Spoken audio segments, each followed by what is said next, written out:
Hi there guys, it's Joey and this is the video for the YouTube Pagan Challenge question about how we feel about the sun. And I have a tailor-made Breakfast at Tiffany's reference. Are you ready? I'm a nerd. Right, so I think for many of us, maybe not all of us, but many of us, we kind of feel like we're either a moon baby or a sun baby. No, it's Paul baby. I thought it was Fred baby. No, it's Paul baby. This is my nerdy.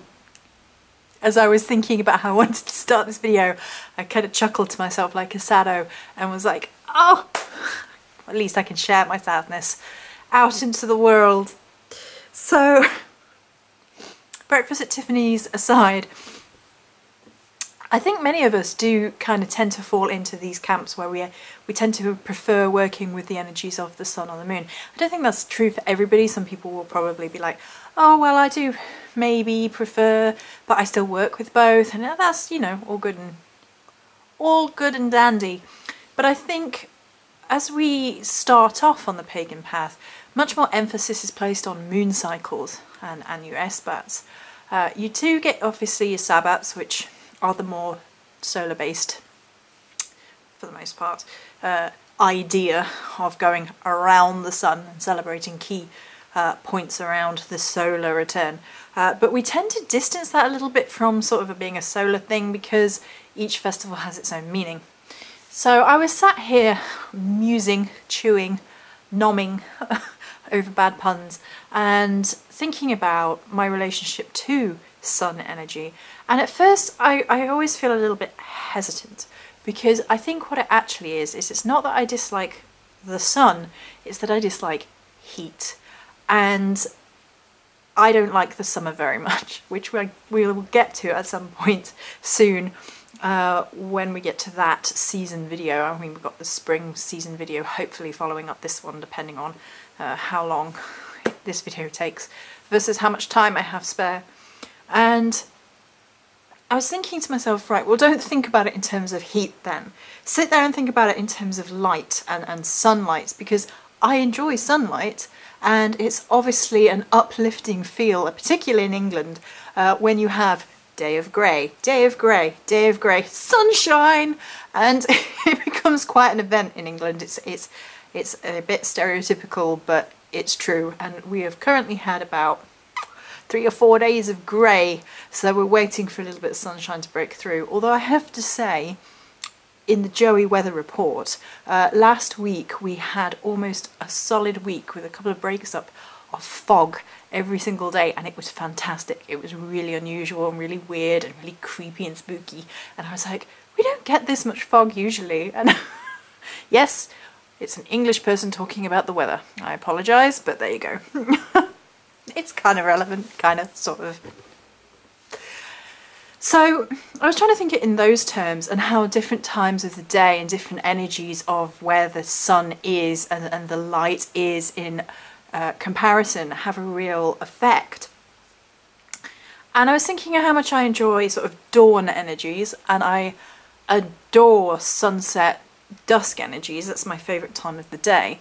But I'm much more of a moon baby, Paul baby, than a sun baby. My favourite seasons are autumn into winter. I enjoy spring as well, and summer unfortunately is just too warm for me. I'm just like, no! Me and the Arctic foxes sitting by the aircon. And I don't know what that is. That's got more and more as I've got older. I've just had less and less time for it. I mean, this year will be different and I can't describe why yet, but it's upcoming with some information on a personal level that I will video when it's all final. So I was thinking about that and how different energies of the sun throughout the day affect me on a spiritual level. And you think about how you feel if you ever watch the sunrise. It's a very uplifting, hopeful moment. I think it's because you've got the whole of the day. There's that limitless potential of the day. Anything could happen. And it's just beautiful, and you know, with the birds singing their, you know, dawn chorus, and nature comes alive at that pivotal moment. And the rest of the day is kind of perhaps a less grand energy, because dawn and dusk in particular, they're the crescendos. You get those very much building of something, and that's very much in my mind about like how, you know, your energy works when you're doing spellcraft, because you are building up and releasing. And so those particular times of the day and those energies of sunlight, dawn and dusk and sunset, so sunrise and sunset, really feel more magical to me than perhaps the rest of the day. And it's really interesting how that completely differs to how we feel how I feel, sorry, looking at the moon, because, you know, you can watch the moon over the period of the night and it's changing ever so slightly and it's still magical throughout the night. But for me, solar energy particularly is more poignant, more magical even to me at those moments of crescendo, of when it's building to something, be it, you know, sunrise, or be it building into the sunset, the night. And my absolute favourite time of day is dusk. I adore it. I adore sunset and dusk. And dusk is that period where it's still light, but the sun has just about set. And it's sort of from sunset until night really starts taking over.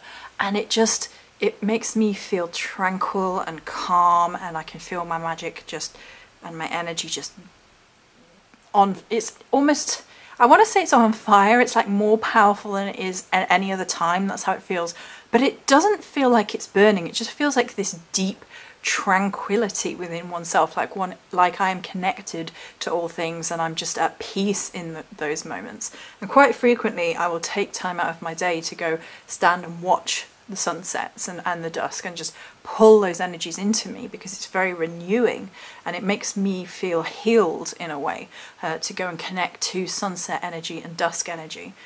And I don't know if it says something about me and my path and being connected with a goddess who is about the in-between spaces, is about shape-shifting, and perhaps that's why I feel more drawn to those points of the day. I mean, you can make chicken and egg arguments with that. Is that because of who I follow, or is it just always been a part of me, and so it's just another thing that sort of connects to who Morrigan is, and just another correlation of many. I also think perhaps we sort of struggle a little bit with sun magic for another reason, because most of us don't think about drawing down the sun. You know, you've heard of drawing down the moon, but there is ritual to draw down solar energy as well, and you can imbue using solar energy. But I wonder if it's because it's largely considered, and I disagree with this, a masculine force, a masculine energy. And some of us have that disconnect because we come in from religions which are quite patriarchal, and when we come in wanting a more balanced divine feminine, we kind of veer off a little bit from the masculine energies. Now, personally, from a Celtic standpoint, there are loads of solar female deities, so it doesn't quite work that way. And arguably, Maca, who is considered by some, and it's argued, but there you go, to be the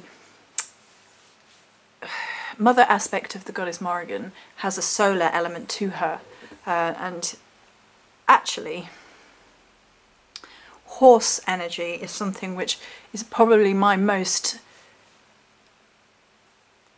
easily accessible and well-liked energy that I connect to solar energies.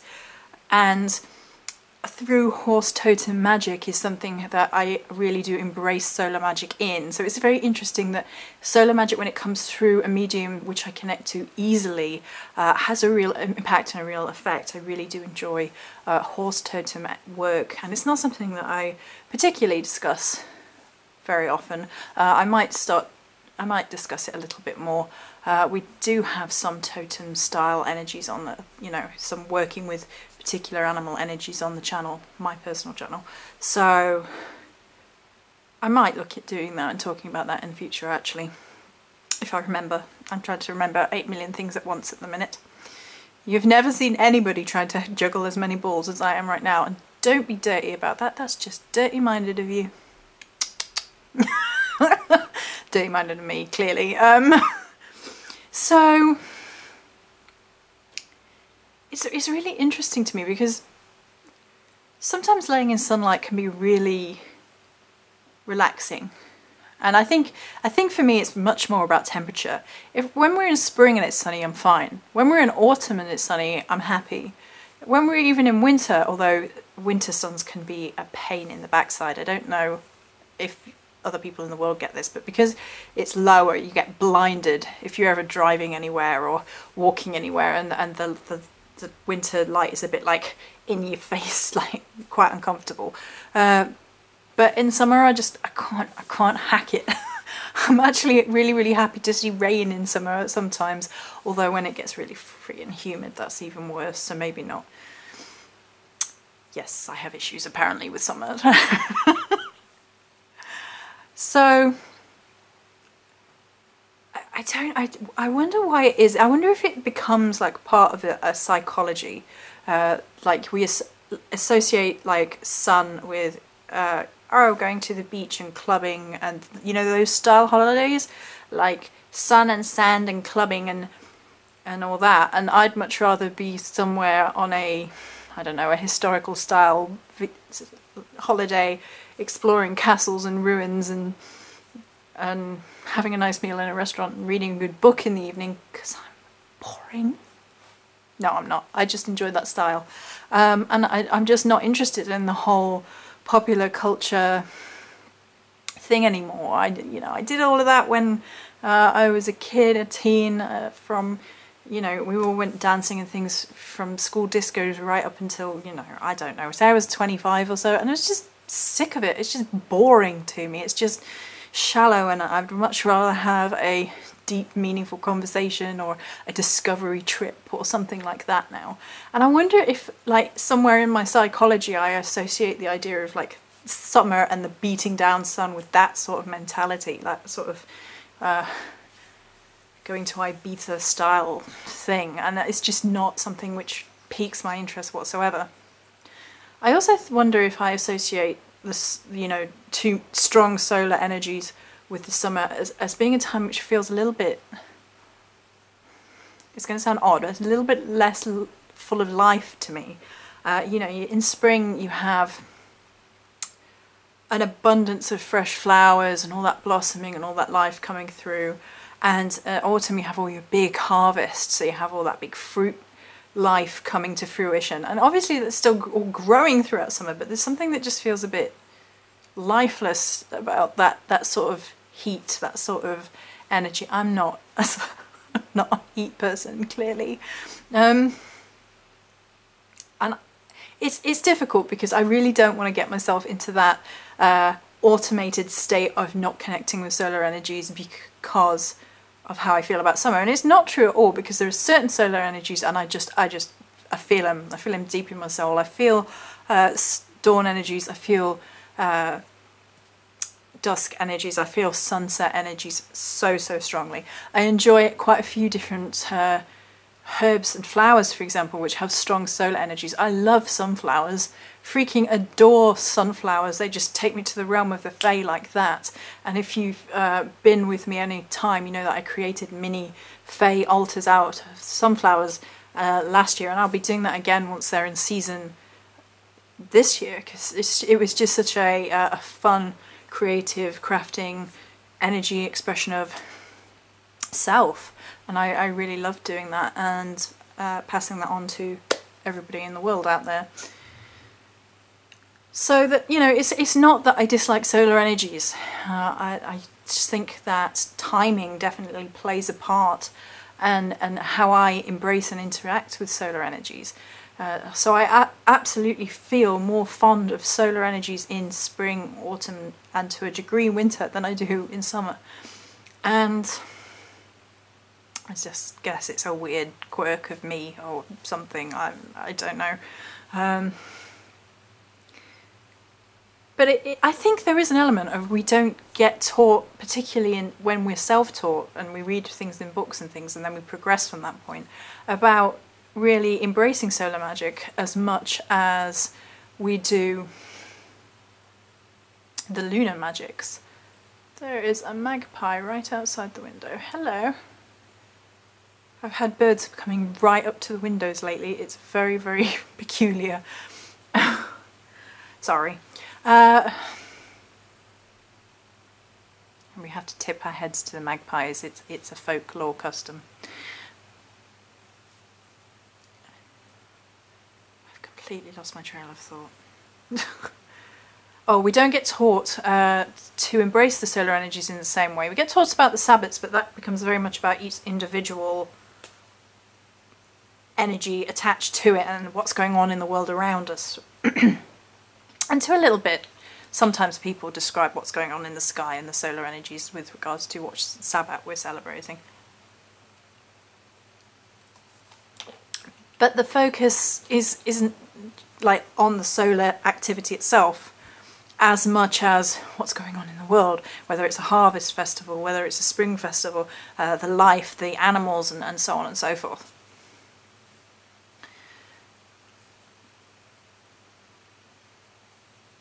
And obviously without the sun we'd all be dead. So really it's a life giver. And I think it's very interesting how we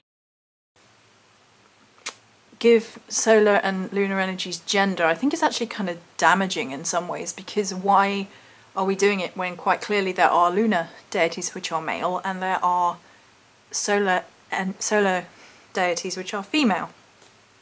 And really the idea of gender seems a little bit, I don't want to say trite, limiting when it comes to discussing deity anyway, because deity is so much more than we are, and so it's basically us just applying human labels to deity, but that's a whole other video. And I wonder whether or not coming across quite a lot of patriarchal based old religions that put emphasis on the male being solar is off-putting, because if you think about, like, you know, your Greek and your Egyptian, but saying that goddess Sekhmet, she has a very strong solar influence. So that I've been stalked by Sekhmet lately, and since I did a set for her, and her energies have been coming through all over the place. It's been interesting. So I think when you really take time to really deconstruct where these odd feelings are coming from, they don't make any sense, basically. You're thinking, oh, well, maybe it's because solar energies are considered generally more masculine. I mean, your stereotypical sort of Greek Roman gods tended to be more on the solar equals masculine side. Maybe that's where that sort of idea comes from, and just because that tends to be the ancient history that gets more focused on, generally speaking. I don't know. It's an odd one, isn't it, really, when you actually sit there and think about it, because it doesn't make huge amounts of sense. And basically, what I'm coming around to a point on is, I think when it comes to energies, any energies, but we're talking about solar energies here, we have to really take time to examine sort of our preconceived ideas, sort of misconceptions as well, because I think it's really good to, particularly when you're involved in a particular pantheon, take a look at what deities are involved with which energies, because like I said, there are Celtic solar goddesses. Stephanie Woodfield wrote a whole book about it, and how, you know, divine feminine, divine masculine being separate from these heavenly bodies is not helpful when we're going beyond sort of basic notions of what it means to connect to these energies. And it makes me examine myself, like, you know, there must be things about summer that you do enjoy. I can feel my list going, all the things I don't enjoy, tick, tick, tick, tick. But, you know, and it's taking a good look at that and going, you need to overcome it a little bit. You need to burn it. And I love fire magic, so it doesn't make any terms of sense within sort of an elemental thing. Fire magic is my jam, my business, my love, you know, my go-to automatically. I like fire magic so much. I think fire is incredible, you know, bonfires, oh, beautiful. I think they're most incredible things, and so magical. So it's very, very odd that, you know, there's a slight disconnect sometimes when it comes to solar magic. Odd, isn't it? Maybe it is just in somewhere in ourselves, somewhere we've decided we're moon babies or sun babies, and we can get along and embrace the other side, but we don't quite have the same just instantaneous love and instantaneous connection for the other one. Whereas we can learn to love it and learn to embrace parts of it and love certain parts of the day, because telling you, dusk, oh, dusk baby, that's what I am. Sunset baby. Too many babies in this video. But maybe it's just a natural drawing to one or the other. We're just drawn to certain energies, and because I think and feel that the moon is so connective, maybe it's slightly harder for me to connect to the solar because I'm so connected to lunar energies that connecting to solar energies is a little bit more difficult. It's not to say that I don't enjoy them and I shouldn't try and I shouldn't keep improving, because we all should, you know, it's a journey, that's the point. But it's interesting. It's interesting to me anyway. Right, so that's going to be it for my video on solar energies. Many blessings.